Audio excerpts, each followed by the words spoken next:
Sobre Eduardo Reis. contradições, né? Vamos lá.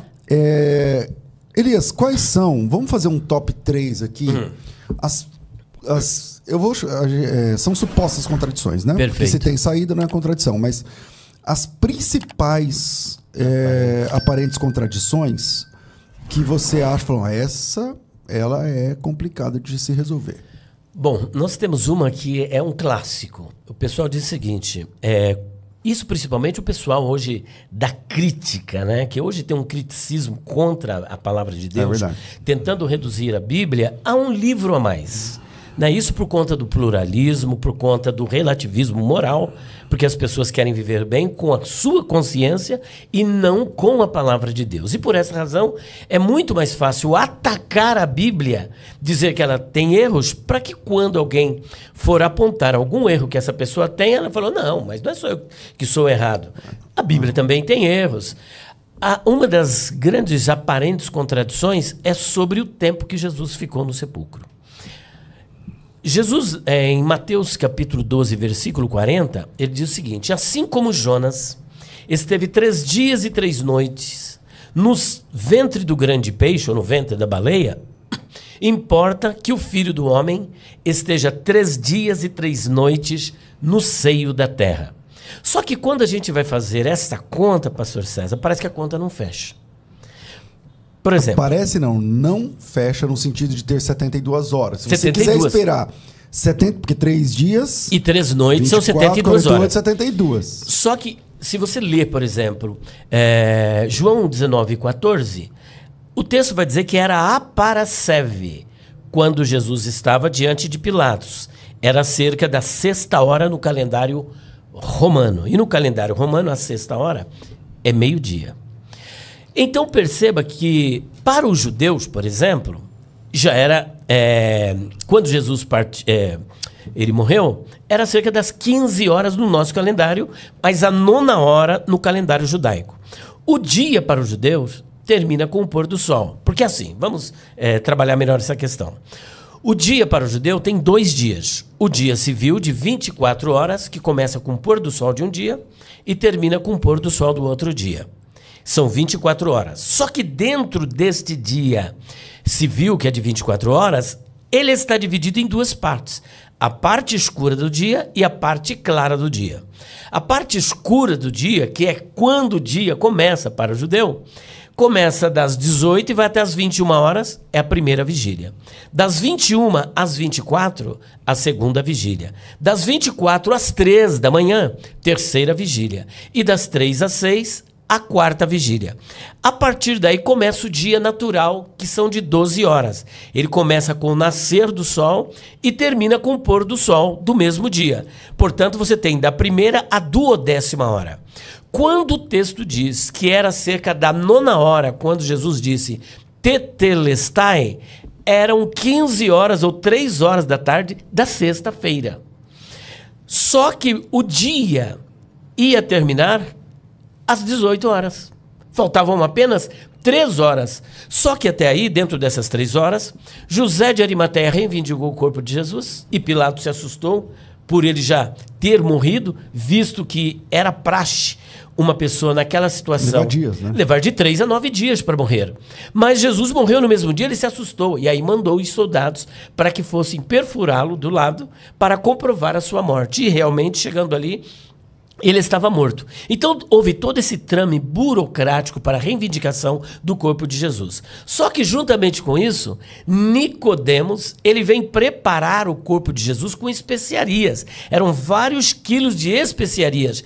Então, faltavam poucas horas para o dia terminar. Digamos que Jesus foi sepultado faltando 10 minutos para terminar a sexta-feira.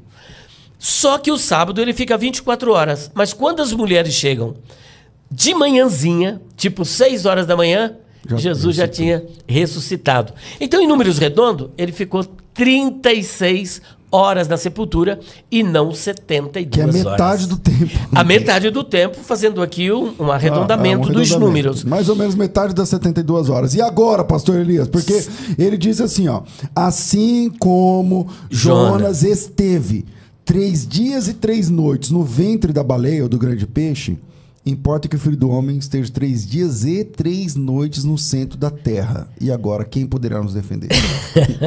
72 horas não são 36. O que ocorre? Isso nós chamamos de transposição do abismo cultural. Você vai fazer uso da teologia exegética, tanto da hermenêutica como da exegese. Quando você vai trabalhar a questão hermenêutica, ela parte de 3 perspectivas. Primeiro, interpretação gramatical, onde você vai fazer uso das línguas originais, grego, hebraico e aramaico. No caso nosso da língua portuguesa, você vai fazer uso da língua portuguesa também. Uma segunda interpretação diz respeito à interpretação histórica. E quando falamos de interpretação histórica, nós estamos nos referindo tanto à própria história, porque a Bíblia ela não surge num vácuo histórico. Ela surge dentro de uma história, dentro de uma cultura, dentro de um costumes, pessoas em lugares diferentes, em tempos diferentes, com formação acadêmica diferente, que nós vemos, por exemplo, o distanciamento. O apóstolo Paulo ele sintetizava na sua personalidade as 3 grandes culturas da época, a cultura judaica, a helênica e a romana. Era doutor da lei, poliglota, um provável membro do Sinédrio. Quando a gente olha para Moisés, por exemplo, o legislador, Moisés, de acordo com o testemunho de Estevão, ele foi instruído em toda a ciência dos egípcios. Você que está direto lá naquela região, até hoje descobriram qual é a ciência das pirâmides? A teoria do embalsamamento? É difícil mesmo, porque é uma tecnologia extremamente avançada para aquela época, né? Como é que cortava as pedras daquele jeito? Como Justamente. É que transportava? Pedras e o lá Moisés era formado em toda a ciência do Egito. Isso então pressupõe que ele tinha todo esse conhecimento. Então nós estamos vendo uma gama, uma diversidade de conhecimentos.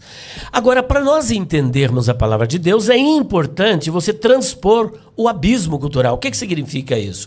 Se você quiser entender a Bíblia com a mentalidade contemporânea, aí sim, pastor César, nós vamos encontrar contradições na Bíblia, porque você vai fazer uma leitura bíblica com a mente de hoje, de um livro que foi escrito há 3.500 anos atrás. Fazer o advogado do diabo. Eu quero saber das 36... Eram 72 horas. Assim como Jonas teve 3 dias e 3 noites, importa que o Filho do Homem esteja 3 dias e 3 noites e sair da terra. Cadê as outras horas? Então vamos lá. Quando transpomos o abismo cultural, a gente vai perceber que na mentalidade judaica, parte de um Yom é como se fosse um Yom completo. O que é um Yom? É a palavra hebraica para dia. Ou seja, para um judeu, parte de um dia, naquela época, era como se fosse o dia todo. Então, se Jesus ficou 10 minutos da sexta-feira, nessa perspectiva, nesse pensamento, Jesus ficou a sexta-feira toda. O sábado ele ficou realmente 24 horas. E se no domingo ele ficou 12 horas, 12 com 24, 36.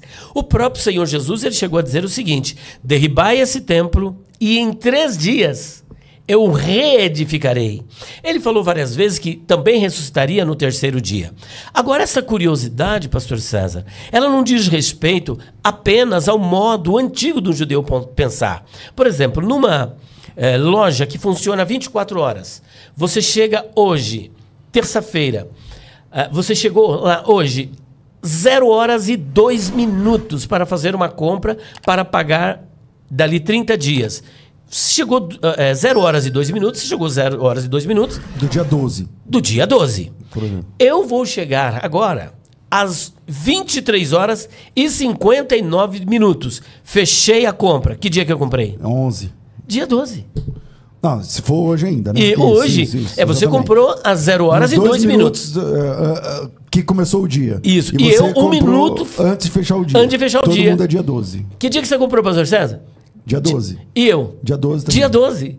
Então é computado como se fosse um dia completo, porque ninguém vai perguntar que horas que eu cheguei para comprar, ou quanto tempo eu levei para fazer a compra. Exatamente. Então isso também é perceptível dentro da nossa cultura. Levando isso em consideração, primeiro, o contexto em que Jesus disse isso, e entendendo esse nosso contexto, está desfeita a aparente contradição.